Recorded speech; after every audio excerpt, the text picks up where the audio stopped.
Hello and welcome to Hank Games Without Hank. We are, of course, the Swindon Town Swoodily Poopers, and today we're playing Swansea City, and we are going to beat the living crap out of them. Look at Bald John Green and his beautiful mustache. He's wearing the captain's armband because he is our emotional leader. We've got John Green and John Green up front today. In center mid, we've got Leroy Williamson and French the Lana. We've got one size fits all, and in the back, and Fat Lucas in goal. I got an email from my assistant coach over the weekend saying that Fat Lucas has again gotten worse.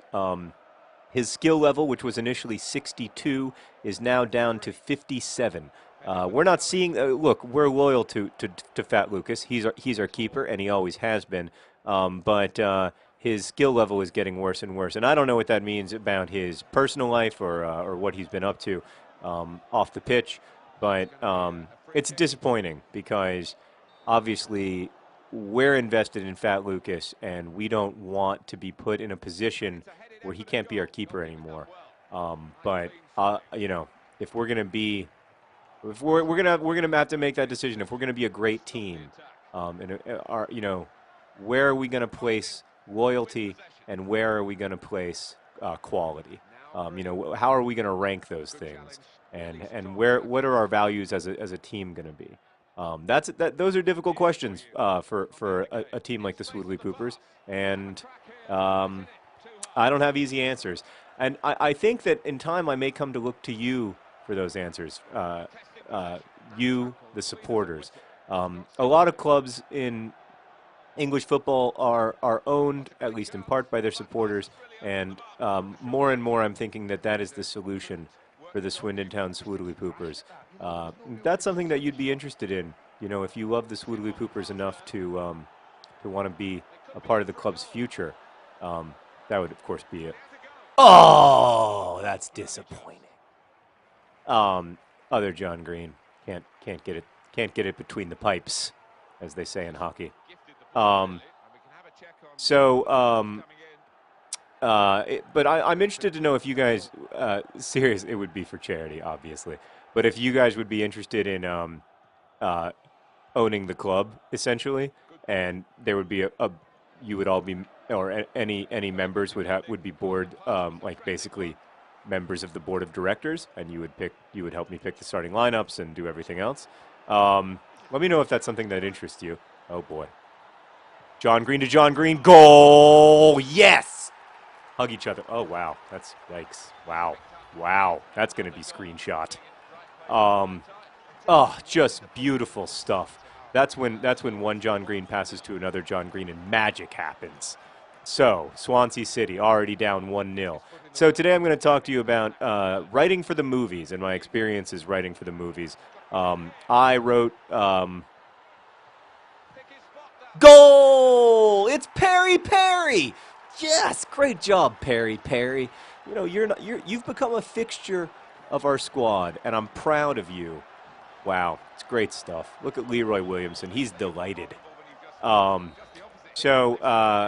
Anyway, I wrote a screenplay for Paper Towns, my third novel, and I wrote that script for a big movie company called Mandate that's made a lot of movies, including Juno and Harold and Kumar Go to White Castle. Of course their greatest accomplishment. And it was an interesting process. Writing for the movies is really different from writing books because when I'm writing a book, I'm writing for you, right? I'm writing directly for the reader of the book. When you write a movie, you're writing for the person who's going to make the movie, which is, so you're writing essentially a blueprint from which then a movie gets made, hopefully. Although in the case of Paper Towns, definitely never, because. Well, partly because my script wasn't that good, and partly because it's just not the kind of movie that's getting made these days. But to be fair, my script really wasn't that good, and it's just not where my passion is. Like I like movies, and I like going to the movies, and I always have a good time. But the most engaging experiences I have are not with film, and that's just a personal thing.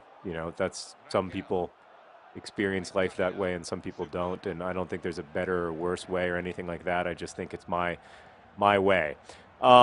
So I really, really tried hard to write the script. I mean, it's the hardest writing gig I've ever had by far, and the one I most wanted to succeed at because, well, I mean, because there's a lot of money in Hollywood, and it would be nice if I didn't have to worry about money.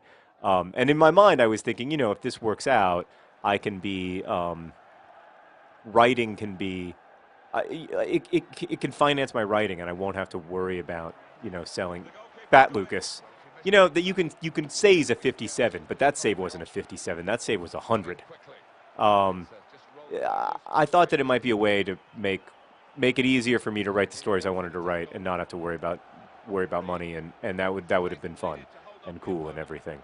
But in the end, it wasn't. There wasn't that much money involved. So Perry and other John Green scored the first two goals for the Swindon Town Swoodly Poopers. We need to work on our goal differential if we are going to win the championship, because it's very tight up there at the top. There are 3 teams with 57 points right now, and we have 44, I think. So, but the 3 teams with 50 points, who are 6 points above us on the table, also all have better goal differentials than we do. Great pass there, ball, John Green. So A, it's fundamentally different. B, um, um, B, I wasn't that good at it. C, when you write a book, it's one conversation with one person usually. Like my editor and I, Julie Strauss-Gable, are really, really close, and I trust her judgment more completely, like more than I trust my own judgment. Like if I think I'm right about something and Julie thinks I'm wrong, I'm probably wrong, and I know that.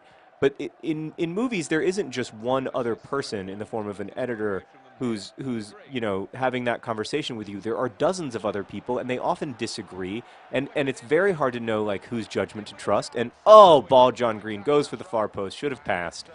Disappointing result.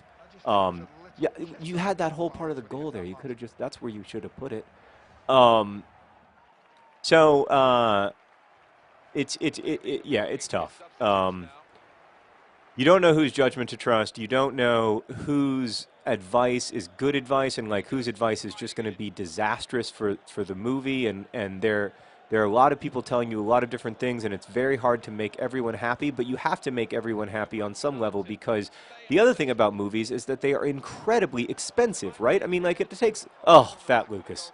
Fat Lucas with a save that can only be called not the save of a player with a 57 skill level. I mean, I'm not seeing, maybe it's on the practice field, Fat Lucas, it just isn't playing as well because he's not focused, because he's got, he's got his demons. But right now, he's playing a great game. He's made a couple huge saves. So I wasn't good at that. I wasn't good at balancing the needs of all the various people who needed to be who needed to have their voices heard.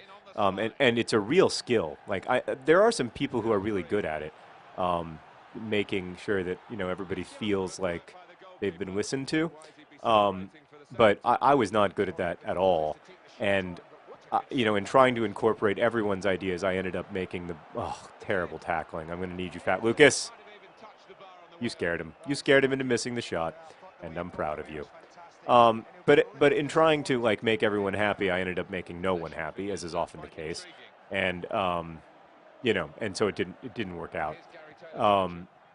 But it was a really interesting process. I'm still really grateful for the opportunity, because I really did enjoy. I enjoyed it. I mean, it was weird, but I liked it. And and Hollywood is always going to feel fancier in some way than books are going to feel, right? Like there's just, because it costs tens of millions of dollars to make a movie. There's just a level of fancy that you can't get in literature.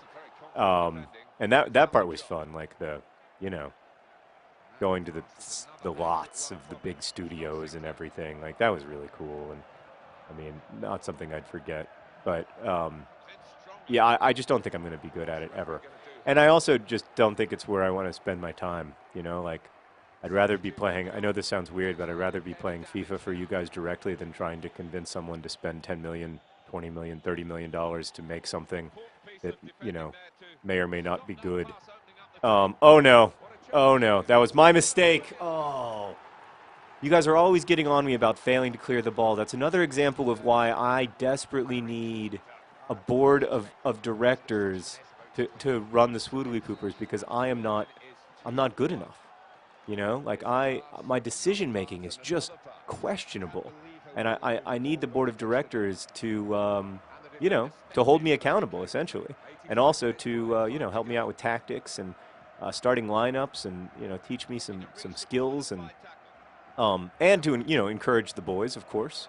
So we've got to hold tight here, because it's the 86th minute. We're up 2-1, and we definitely don't have the momentum.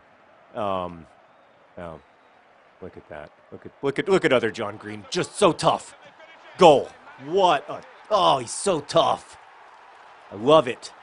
That's right. You're an airplane. Fly into the corner. Yes, John Green, Nade Bennett. Beautiful. Making his husband proud. Look at, just, he's a finisher with the left foot. Great stuff. Man. So the Swoodly Poopers are going to win another game. Unnecessary slide tackle of celebration. Unnecessary slide tackle of celebration.